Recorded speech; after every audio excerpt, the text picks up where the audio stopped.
کیا مناجات ہے؟ سنانا ایک جملہ ہے اور اس کا خلاصہ کیے دے رہا ہوں جو کہ فلانی مناجات ہے مولا کی. اور اسمعی دیگر تفسیروں میں یہ ان کا نام لکھا ہے اسمعی، اور تفسیر نور الثقلین جو ہے اس کے اندر جناب طاؤس کا تذکرہ کیا گیا. ان سے یہ منسوب ہے روایت، دونوں سے یہ روایت منسوب ہے کہ یہ اسمعی کہتے ہیں کہ میں خانہ کعبہ کے قریب گیا، چاند کی رات تھی، آدھی رات سے زیادہ وقت گزر چکا تھا. جب میں قریب گیا تو میں نے ایک مناجات سنی، اور وہ مناجات اتنی دل نشیں تھی اور دلکش تھی کہ مجھے وہ کھینچ کر کے اس طرف لے گئی. جب میں قریب پہنچا تو میں نے یہ دیکھا چاندنی رات تھی اور ایک نوجوان حسین و خوبصورت وہ غلاف خانہ کعبہ پکڑے ہوئے ہے اور پکڑ کر کے مناجات کر رہا ہے. کیا مناجات کر رہا ہے؟ یہ چوتھے خلاصہ بیان کیے دے رہا ہوں. میں پوری بیان کروں گا تو کافی وقت ہو جائے گا، ایک ہی مناجات میں مجلس تمام ہو جائے گی. تو فرماتے ہیں کہ الہی سیدی و مولائی، اے میرے سید و سردار، اے میرے پروردگار، اے میرے مولا، غایت النجوم، ستارے دھیرے دھیرے کر کے افق مغرب کی طرف آنے لگے ہیں. نامت العیون، اور آنکھیں خواب غفلت میں پڑی ہوئی ہیں، یعنی سو رہی ہیں. ان ملوک حی القیوم، پروردگار تو حی و قیوم ہے. لا تاخذہ سنۃ ولا نوم، پروردگار سب سو جاتے ہیں، تجھے نیند نہیں آتی. یہ ابتدا ہے مناجات کی.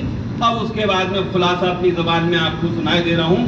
اس کے بعد میں آپ نے فرمایا پروردگار تیرا ہی ایک در ایسا ہے کہ جس کا دروازہ کھلا ہوا ہے، باقی بادشاہوں کے در بند ہیں اور سب دروازوں کے اوپر دربان پہرا دے رہے ہیں، دربان بیٹھے ہوئے ہیں، کوئی داخل نہیں ہو سکتا ہے. تیرا دروازہ کھلا ہوا ہے اور ہر وقت کھلا رہتا ہے. میں تیری بارگاہ میں حاضر ہو گیا. اب حاضر ہو کر کے آپ کیا فرماتے ہیں؟ حاضر ہو کر کے آپ فرماتے ہیں مذنب فقیر، اے پروردگار میں گنہگار ہوں، فقیر ہوں، تیری درگاہ کا سائل ہوں. کون؟ چوتھے امام علیہ السلام فرماتے پروردگار تیری بارگاہ میں حاضر ہو گیا ہوں، تو گنہگار، میں تیری بارگاہ میں آیا ہوں، گنہگار ہوں اور تیری بارگاہ کا فقیر ہوں.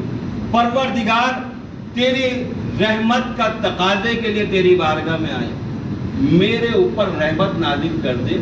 میں نے اگر نیکیاں انجام دی ہیں اپنے علم و معرفت کی بنیاد پر تو اس کو قبول کر لے، اور اگر میں نے گناہ انجام دیے ہیں تو وہ میں نے اپنے نفس کی بنا پر انجام دیے ہیں، لہذا تو اس کو معاف فرما دے. یہ مناجات کر کے آپ نے آسمان کی طرف سر بلند کیا. اسمعی کہتے میں نے دیکھا کہ اس نوجوان نے آسمان کی طرف سر بلند کیا، اور بلند کرنے کے بعد میں کہا خلاصہ ہے کہ کہاں ہے وہ ذات کہ جو فریادوں کو سنتی ہے، مصیبتوں کو دور کرتی ہے اور راحت نصیب کرتی ہے. کہ وہ پورے پیارے پیارے جملے مولا کی مناجات کے ہیں. اس کے بعد میں آپ نے فرمایا سر زمین کی طرف کیا، اور زمین کی طرف کرنے کے بعد میں کہا الہی و مولائی و سیدی وما ذات الدنیا الا بذکر کا، ما تابت الدنیا الا بذکر کا. پروردگار دنیا پاک و پاکیزہ نہیں ہو سکتی ہے جب تک کہ تیرا ذکر نہ ہو. یہ دنیا تیرے ذکر کی وجہ سے پاک و پاکیزہ ہوتی ہے. اگر تیرا ذکر نہ ہو تو یہ دنیا پاک و پاکیزہ نہیں ہو سکتی ہے. اس کے بعد میں فرماتے ہیں ما تابت العقبہ الا بعفوک، آخرت پاک و پاکیزہ نہیں ہوگی جب تک کہ تیری طرف سے معافی نہ ہو. یعنی آخرت اسی وقت کے آخرت ہے، پاک و پاکیزہ ہے کہ جب پروردگار معاف کر دے گا. اس کے بعد میں فرماتے ہیں ما تابت الارض ما تابت القلوب الا بطاعتک، پروردگار وہ دل پاک و پاکیزہ نہیں ہو سکتے ہیں کہ جس کے اندر تیری اطاعت موجود نہ ہو۔ اب اس سے آپ اندازہ لگائیے کہ دلوں کی پاکیزگی طہارت کہاں ملے گی؟ جہاں پروردگار کی اطاعت ہوگی، اور جس دل میں اطاعت پروردگار نہ ہو وہ دل کیسے پاک و پاکیزہ ہو جائے؟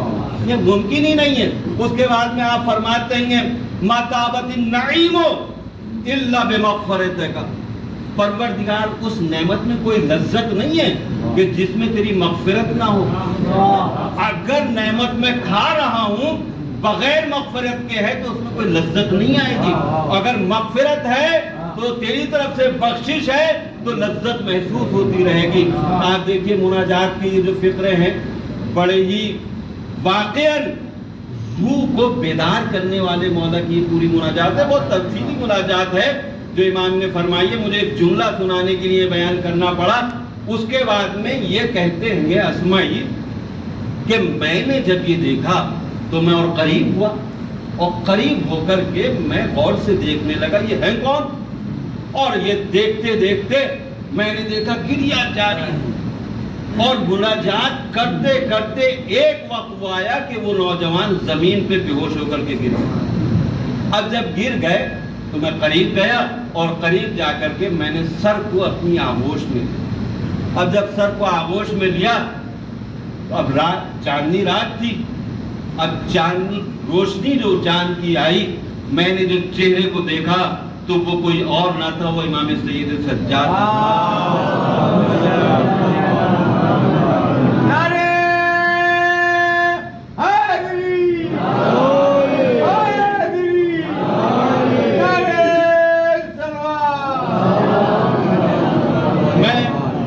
میں نے آغوش میں مولا کا سر لیا، اور لیا تو ظاہر مناجات کا اثر تھا، ہمارے دلوں پہ اثر نہیں کرتی ہے گی، لیکن جو دل زندہ ہوتے ہیں ان کے اوپر ضرور اثر کرتی ہے گی۔ لہذا کہنے لگے کہ میں گریا کرنے لگا، مولا بے ہوش ہے، میں گریا کرنے لگا، گریا کرتے کرتے میرا آنسو جو گرا تو وہ مولا کے چہرے مبارک پر گرا، تو مولا بیدار ہوئے، ہوش میں آئے، اور ہوش میں آنے کے بعد میں کون ہے کہ جس نے میرے معبود کے درمیان میں خلل پیدا کر دیا؟ کون ہے وہ شخص؟ بس میں ہی کہتے میں نے کہا آقا میں ہوں۔ مولا بیدار ہوئے، اور بیدار ہونے کے بعد میں گریہ ازاری کر رہا تھا، رو رہا تھا۔ میں نے کہا مولا آپ کی ذات اعلیٰ، آپ معدن رسالت ہیں، خاندان نبوت ہے، مولا آپ کی یہ مناجات اور اس طرح گریہ کرنا، اور آپ کا مذنب الفقیر کہ میں گنہگار ہوں، فقیر ہوں، ذلیل ہوں اللہ کی بارگاہ میں۔